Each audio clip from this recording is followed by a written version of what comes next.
Cette ferme du sud-est du Michigan appartient à la famille Darling depuis 1833. Il y a des rangées par-dessus rangées de maïs à perte de vue. Bien que le mauvais temps de l'année dernière ait mis à rude épreuve de nombreux agriculteurs de la région, cette année, il y a le potentiel pour une récolte exceptionnelle. Cela, combiné aux récents achats records de maïs par la Chine, donne de l'espoir à de nombreux agriculteurs d'ici. Nous sommes enthousiasmés par certaines des choses que la Chine a faites.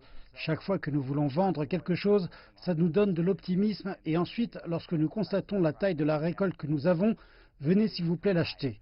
Ces dernières années ont été difficiles pour les agriculteurs américains. Le bas prix des produits de base en plein cœur de plusieurs différents commerciaux internationaux, ainsi que l'impact de la pandémie mondiale de Covid-19, ont laissé beaucoup de gens confrontés à la ruine financière.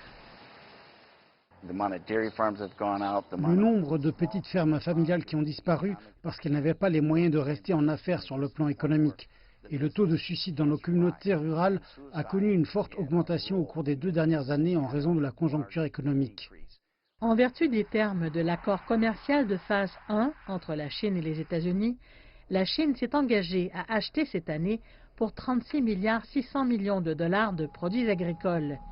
Une étude du Peterson Institute for International Economics a cependant révélé qu'en date du mois de juin, la Chine était loin d'être en mesure d'atteindre cet objectif. Puis vint la frénésie d'achat de maïs de la Chine en juillet, avec 2 ventes records en une seule journée, totalisant ensemble 3,8 millions de tonnes. L'accord commercial qui a été conclu avec la Chine était une bonne nouvelle pour les agriculteurs du Michigan et du reste des États-Unis. Avoir accès à ce marché est d'une importance capitale, en particulier lorsque cela se fait sur un terrain qui est libre et équitable.